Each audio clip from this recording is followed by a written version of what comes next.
Salut à tous la team OL, Thomas Show pour Lyon Fan TV. Très heureux les gars de vous retrouver pour une nouvelle vidéo dans mon lieu de villégiature. Ça fait sourire les gens. Voilà, j'aime bien me retrouver comme ça sur la côte landaise. Pas très beau les amis, mais voilà, ça fait toujours plaisir de se ressourcer, de penser à autre chose aussi avec toute l'actualité débordante de l'Olympique Lyonnais. Et puis aussi le boulot, hein. Et ma vie, c'est pas uniquement l'Olympique Lyonnais qui est ma passion, le football qui est ma passion, c'est aussi un autre travail à côté les amis. Déjà bienvenue à tous les nouveaux abonnés, je sais qu'il y en a énormément et je tiens vraiment à vous remercier, vraiment nous, toute l'équipe de Lyon Fan TV pour le fait que vous nous ayez rejoints très récemment, pour les nouveaux membres et puis bien sûr pour les membres de longue date. Vraiment merci de votre fidélité et je tiens à vous remercier aussi pour le nombre de vues, le nombre de commentaires sur ma dernière vidéo centre d'entraînement sur la reprise de l'OL. Cette vidéo c'est le top 1 de ma chaîne, c'est le top 1 de la chaîne, c'est quand même assez ouf. C'est une vidéo qui est extrêmement buzzée, qui a extrêmement fait réagir et je tiens vraiment à vous remercier pour tous ceux qui sont abonnés suite à cette vidéo, tous ceux qui ont commenté, qui ont partagé aussi cette vidéo sur les différents réseaux sociaux. Ça a permis vraiment à notre chaîne d'exploser, vraiment dans le bon sens du terme, de faire de plus en plus de vues, d'avoir de plus en plus d'abonnés. Et je vous le redis, et ça c'est grâce à vous, nous sommes la chaîne numéro 1 sur le contenu Olympique Lyonnais sur YouTube. Donc voilà, faut dire les choses comme elles sont. C'est grâce à vous qui nous suivez, qui êtes vraiment au max derrière nous. Donc vraiment, merci à vous. Et on va continuer pour vous à vous faire vivre l'actualité de l'Olympique Lyonnais. Peu importe où on se trouve en France ou dans le monde. Vraiment, partagez avec vous l'actu du club. Partagez notre passion, parce que c'est ça aussi. Partager la passion qu'on a en commun de l'Olympique Lyonnais. Donc voilà, on espère que vraiment tout ça vous plaît. Les infos mercato, on aura aussi des lives, les amis, qui vont recommencer dès, je pense, les matchs amicaux qui vont arriver là, le 9 juillet contre Bourg-Péronat. On aura le temps d'en reparler, les amis. Donc pour ceux qui ne sont pas encore abonnés, parce qu'il y en a beaucoup qui ne sont pas encore abonnés, n'hésitez pas, c'est important, abonnez-vous pour avoir toutes les actualités de la chaîne, du club. Et aussi, mettez un like, c'est important aussi pour référencer la vidéo. Alors maintenant que j'ai fait ce petit moment réclame, c'est une vidéo OL Daily Mercato. Parce que, oui, nous sommes en plein dans ce mercato qui est passionnant pour l'Olympique Lyonnais, mais qui devrait, je dirais, pas avoir une tournure trop importante. Parce qu'on a fait, je crois, aujourd'hui, le maximum de ce qu'on pouvait, en tout cas de ce qu'on s'était donné en termes de mercato. On a fait venir des gros joueurs très rapidement, avant la reprise de l'entraînement d'ailleurs qui a eu lieu aujourd'hui, reprise de l'entraînement avec ballon. Donc ça c'est aussi important pour l'équipe, cette reprise. Donc voilà, donc c'était le but aussi pour notre directeur sportif, le Board Lyonnais, de vraiment faire ce mercato très rapidement, en tout cas en termes d'arrivée. En termes de départ, c'est moins facile, c'est beaucoup plus compliqué parce qu'il y a des joueurs aujourd'hui qui doivent partir. Le groupe est beaucoup trop important, on est à peu près à 25 joueurs, ce qui est aujourd'hui pas possible, sachant qu'on a recruté Lacazette, qu'on a recruté Tolisso. Certains, bien sûr, sont partis, mais étaient en fin de contrat, des Denayer, des Diop notamment qu'on avait perdu de vue. Mais pour le reste, on a des dossiers chauds qu'il va falloir régler. Des Léo Dubois notamment, des Boateng. On peut même penser peut-être, moi j'y pensais à Jeffrey Adélaïde aussi, parce que lui aussi est soumis peut-être un rôle de doublure, même sûrement un rôle de doublure. Bref, il faut absolument dégraisser. Même en ce qui concerne les gardiens, il va falloir dégraisser. On a 4 gardiens, c'est beaucoup trop. Est-ce que Paul Hersbeck va devoir se trouver un club? Je pense que oui, mais est-ce qu'on va trouver un club à Paul Hersbeck? C'est ça qui est compliqué. C'est ça qui est compliqué aussi. Donc il y a ce dossier des départs. Il faut absolument faire partir certains joueurs pour faire de la place à d'autres. Puis il y a un poste où il manque cruellement de monde. Parce qu'on a le seul Enrique et puis Youssouf Koné aussi qui est revenu. C'est le poste de latéral gauche.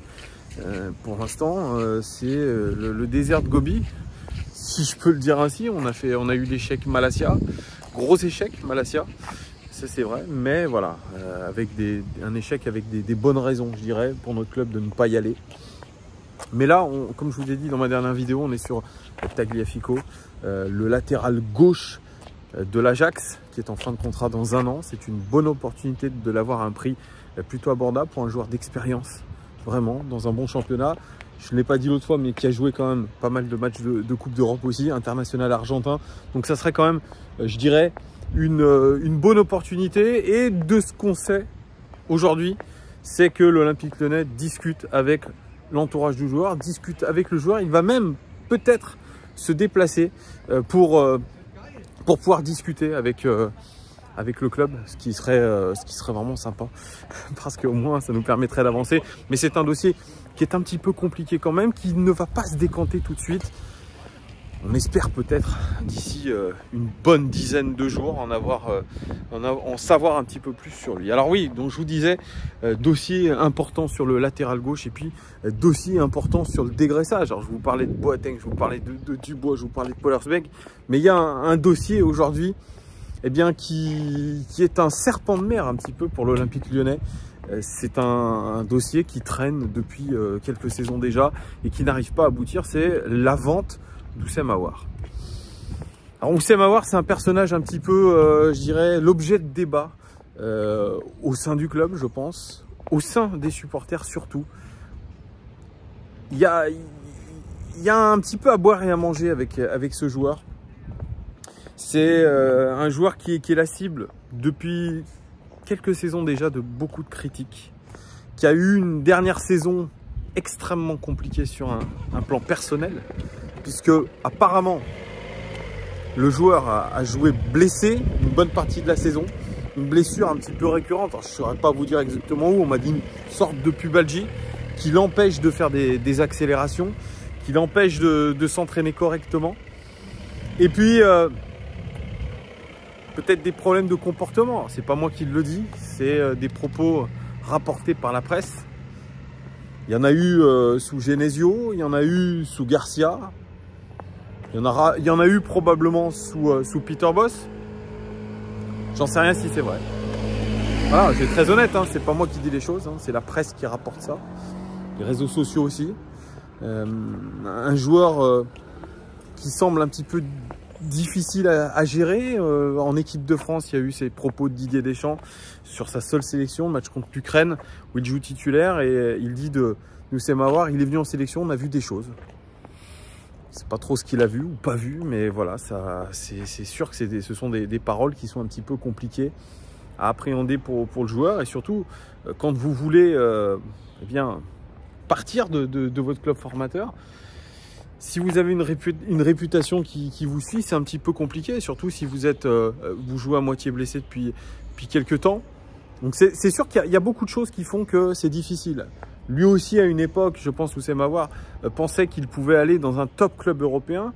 Romain Molina, c'est même pas moi qui le dis encore une fois, parce que attention, je lis beaucoup de commentaires sur moi, etc. C'est pas moi qui dis les choses, hein. C'est des choses que je lis, qui sont rapportées. Est-ce que c'est vrai ou est-ce que c'est faux? J'en sais rien.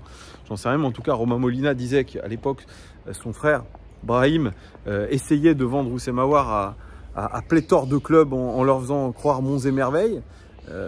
Sauf qu'au final, il n'y a pas beaucoup de clubs qui se sont intéressés à Oussem Aouar. Là, il a changé. Je crois qu'il est avec une agence anglaise de représentants qui sont en train d'essayer de lui négocier un départ. Parce que aujourd'hui, on va dire que le divorce entre Oussem Aouar et l'Olympique Lyonnais n'est pas loin d'être consommé. Comme je vous ai dit, la saison dernière, ça a été compliqué pour lui sur un plan personnel.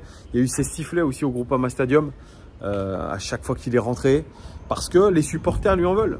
Les supporters lui en veulent d'un comportement, peut-être de copinage avec certains qui ont un petit peu défrayé la chronique au club, dont Toko. Moi, je me rappelle de ce match contre Montpellier. Ce match contre Montpellier, au Groupama Stadium, il a mis le feu aux poudres. C'est clairement le match où Toko fait ça. Et Oussem Aouar marque un superbe but. Et prend Toko comme ça et fait ça, en gros, c'est grâce à lui. Vous voyez, Il y a ça aussi que les supporters lui reprochent aussi.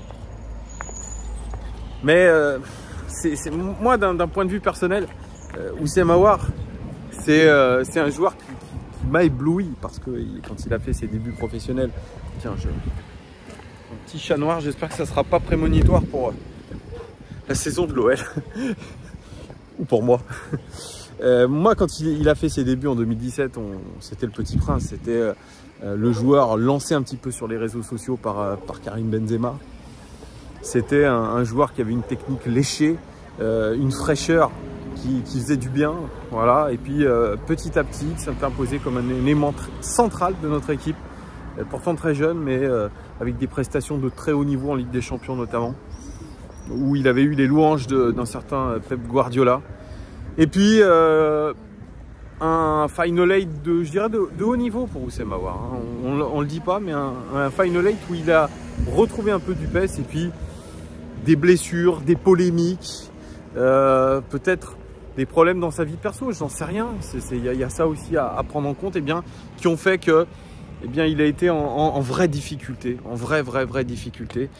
Et donc voilà, il finit un petit peu sa saison avec plein de nervosité, d'énervement. Vous savez, quand vous êtes en échec, vous cherchez souvent des ennemis à l'extérieur. Voilà. Sauf que il n'y a pas que les ennemis à l'extérieur, il y a aussi se remettre en question, regarder ce qui a été mal fait, sur et en dehors du terrain aussi. Et puis voilà, tirer le bilan un petit peu de tout ça. Aujourd'hui, Houssem Aouar, là, c'est pour ça que je fais aussi cette vidéo, il serait, c'est encore du conditionnel, il se serait mis d'accord avec le FC Séville sur un contrat. Tant mieux, je dirais, mais je crois que pour l'instant, il n'y a pas de choses qui sont clairement établies avec le FC Séville. En tout cas, les discussions entre Lyon et le FC Séville ne sont pas encore d'accord. En gros, c'est ce que j'ai compris, c'est ce que j'ai vu aussi sur les réseaux sociaux. Donc certains me disent bah, Thomas, tu dis n'importe quoi. Cette chaîne, en fait, sachez-le, je n'ai aucune information de rien. Je ne suis pas un insider, je suis plutôt un paria dans le club, donc j'aurai aucune info. Je vous le dis, clairement, j'ai aucune info. Mais je commente et nous commentons avec les copains de la chaîne, nous commentons les rumeurs mercato. Voilà. Et pour en discuter aussi avec vous dans l'espace commentaire. Ça vous permet un petit peu de débattre. Donc voilà, moi j'ai vu ça sur les réseaux sociaux. Il n'y a pas eu d'informations confirmées. Mais en tout cas, c'est ce qui circule en ce moment, c'est que Houssem Aouar serait proche du FC Séville et que l'Olympique Lyonnais serait en train de négocier une offre entre 15 et 20 millions avec le FC Séville. Moi, je pense que c'est une bonne chose. C'est une bonne chose. De toute façon, aujourd'hui, l'avenir à l'Olympique Lyonnais est bouché pour ce joueur. Et c'est ça qui est dommage, parce que comme je vous l'ai dit, il y a eu des grosses performances. Et même la saison dernière, elle est un petit peu en trompe-l'œil. Parce que quand on regarde bien les statistiques, on se rend compte que Houssem Aouar, c'est le milieu de terrain qui frappe et qui cadre le plus en Ligue 1. C'est un des joueurs aussi en Ligue 1 qui crée le plus d'occasions dans le dernier tiers. C'est un joueur un des milieux de terrain qui crée le plus d'occasions pour son équipe. Malheureusement pour lui, il y a eu un déficit en termes d'expected goals. On l'a vu, on se demandait, mais c'est pas comment c'est possible qu'il ne marque pas. Il a eu, notamment en début de saison, une malchance absolue devant le gardien, alors qu'il se crée des occasions. C'est un joueur aussi, c'est l'un des joueurs qui dribble le plus en Ligue 1. Alors il n'a pas forcément un taux de réussite énorme, mais en tout cas, c'est un de ceux qui réussit le plus de dribbles en Ligue 1. C'est pas n'importe quoi. C'est un joueur qui est percutant, qui base son jeu beaucoup sur l'explosivité, sur le dribble, la création d'occasions. Donc voilà, c'est un joueur, talentueux, c'est un joueur pour qui on ne peut pas dire que la saison soit à mettre à la cave, parce que les statistiques sont bien présentes. Alors bien sûr, il y a d'autres stats qui pêchent, notamment sur sa capacité à défendre. C'est un joueur qui ne défend pas beaucoup. Il défend, il essaye de défendre, il essaye de presser dans le dernier tiers du terrain. En tout cas, lui, il essaye, dès que les défenseurs adverses ont le ballon, il essaye d'aller tout de suite presser. Je crois qu'il a des bonnes stats là-dessus, mais sinon, sa contribution défensive est très compliquée. Il s'attelle surtout à orienter le jeu, à produire des occasions. Mais aujourd'hui, c'est vrai que dans le foot moderne, ce n'est pas assez. Ce n'est pas assez. Très peu de joueurs aujourd'hui ne peuvent se permettre de ne pas défendre. Mais ça peut être mis sur le compte peut-être de ses soucis physiques. Voilà. Ça aussi, j'en sais rien. Bref, donc c'est pour ça qu'il y a quand même une part de déception quand même sur le parcours lyonnais de Houssem Aouar. Ce que je dis souvent, c'est qu'on devait s'attendre à mieux avec lui.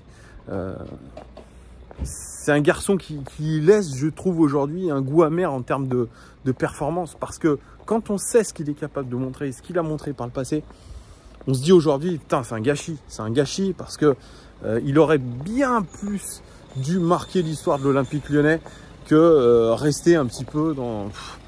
s'il part, voilà, il va partir avec de l'amertume, avec ouais, des souvenirs un petit peu compliqués sur la fin, avec, comme je vous l'ai dit, de beaucoup de nervosité, de l'énervement et chercher des coupables à l'extérieur. C'est dommage, mais c'est comme ça. En tout cas, on va bien suivre avec attention ce qui va être fait dans les prochains jours et notamment s'il y a vraiment eu des discussions avec le FC Séville, les amis. Voilà ce que je pouvais vous dire de l'actualité mercato de l'Olympique Lyonnais. C'est une actualité qui est riche, qui sera riche notamment dans le sens des départs. Alors, comme je vous ai dit, ça pourrait évoluer aussi dans le sens des arrivées selon les joueurs qui vont partir ou non. Voilà. Si Paqueta part, probablement qu'on essaiera de rapatrier quelqu'un. Memphis, ça aussi, je sais pas. Ça, c'est des rumeurs. Beaucoup de rumeurs, peut-être d'agents sur les réseaux sociaux, j'en sais rien. J'en sais rien du tout. En tout cas, on sera toujours là pour commenter. Voilà ce que je pouvais vous dire, les gars, de l'actualité transfert de l'Olympique Lyonnais. N'hésitez pas à commenter. Voilà, je sais que vous commentez beaucoup. Merci en tout cas de votre fidélité et je vous dis à très très vite. Ciao!